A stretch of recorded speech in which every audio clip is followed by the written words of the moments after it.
નમસ્કાર વિદ્યાર્થી મિત્રો, આજે લેવાયેલ ઇતિહાસ વિશેનું પેપર સોલ્યુશન જોઈશે ફેબ્રુઆરી 2025 એટલે કે 4 માર્ચ 2025ના રોજ. તો અહીંયા જોઈએ છે પહેલો જ વિકલ્પ હતો કે ભારતીય વિદ્યા ભવન ગ્રંથા શ્રેણીના સંપાદક કોણ હતા? તો ઓપ્શન નંબર સી આવે છે, આરસી મજમુદાર હતા. પછી બીજું, ભારતમાં બ્રિટિશ ઈસ્ટ ઇન્ડિયા કંપનીની શાસનની શરૂઆત ક્યારે થઈ હતી? તો ઓપ્શન નંબર એ આવે છે, ઈસવીસન 1757ના પ્લાસીના યુદ્ધ પછી. એના પછી ત્રીજું છે, મુઘલ સામ્રાજ્યનો છેલ્લો શક્તિશાળી બાદશાહ કોણ હતો? તો એ આવે છે ઔરંગઝેબ. કોણ હતો? ઔરંગઝેબ હતો. પછી હૈદરાબાદનો સ્થાપક કોણ હતો? તો અસફ જહાં હતો. ઓપ્શન નંબર સી આવે છે. પછી પાંચમું, ફ્રેન્ચ ઈસ્ટ ઇન્ડિયા કંપનીની સ્થાપના ક્યારે થઈ હતી? તો ઈસવીસન 1664માં થઈ હતી. એના પછી છઠ્ઠું, ભારતમાં આવવાનો સુરક્ષિત નવો જળમાર્ગ કોણે શોધ્યો હતો? વાસ્કો ડી ગામાએ શોધ્યો હતો. Option number B. પછી રેગ્યુલેટરી એક્ટ ક્યારે અમલમાં આવ્યો છે? તો સાતમાં આવે છે ઈસવીસન 1773ની અંદર આવે છે. પછી આઠમા નંબરનું ઓપ્શન જોઈએ, ફોર્ટ વિલિયમ કોલેજની સ્થાપના કોણે કરી હતી? તો એની અંદર આવશે ગવર્નર જનરલ વેલેસ્લી. રાણી લક્ષ્મીબાઈ કયા રાજ્યના રાજવી હતા? તો એ ઝાંસીના હતા. ઓપ્શન નંબર ડી આવે છે. 10, અંગ્રેજોએ તમામ ઊંચા હોદ્દા પર કોની નિયુક્તિ કરી હતી? તો અંગ્રેજોની નિયુક્તિ કરી હતી. નાગપુરનું રેશમ શાના માટે જાણીતું છે? તો ઓપ્શન નંબર એ બોર્ડર માટે જાણીતું છે. પછી 12મું, અમદાવાદમાં કયા પ્રકારના કાપડ માટે જાણીતું છે? તો ધોતી માટે જાણીતું છે. એના પછી જોઈએ 13મું, રાજારામ મોહન રાય સમાજ સુધારણા માટે કઈ સંસ્થા? તો બ્રહ્મો સમાજ આવશે.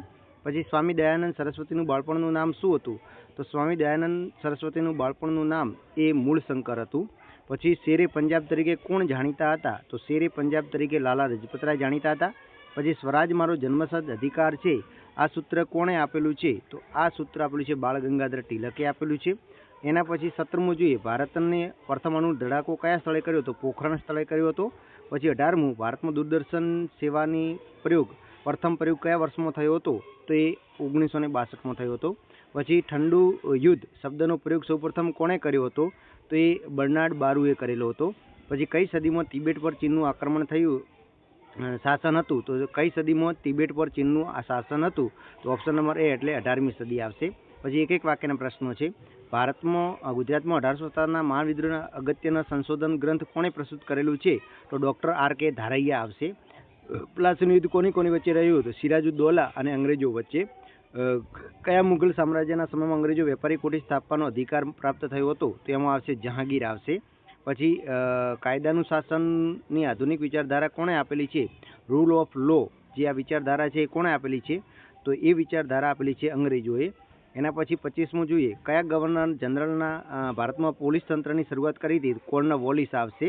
એના પછી 26મું, રૈયતવાળી પદ્ધતિ એટલે શું? તો કે જમીન ખેડનાર ખેડૂત જ જમીનનો માલિક ગણાય. પછી Tata institute of social science સંસ્થા ક્યાં આવેલી છે? એ મુંબઈમાં આવેલી છે. પછી હિટલર જેલવાસ દરમિયાન કયું પુસ્તક લખ્યું? તો મારો સંઘર્ષ પુસ્તક લખ્યું. પછી સ્થાપના વખતે સંયુક્ત રાષ્ટ્ર યુનિયનમાં કેટલા રાજ્યો જોડેલા હતા? તો 51. પછી અમેરિકા જાપાનમાં કયા? નાગાસાકી અને હિરોશીમા. Option number C. તો એ પણ એકદમ આપણે જે આઈએમપી આપ્યા હતા એ જ પ્રશ્નો પૂછેલા છે બેઠે બેઠા. તો ખરેખર જેણે ઓછા વિડીયો જોયો હતો લોકોએ, વિદ્યાર્થીઓએ, પણ જે લોકોએ જોયો છે વિડીયો એમને 100% ફાયદો થયેલો છે. બેઠે બેઠા આઈએમપી પ્રશ્નો આવી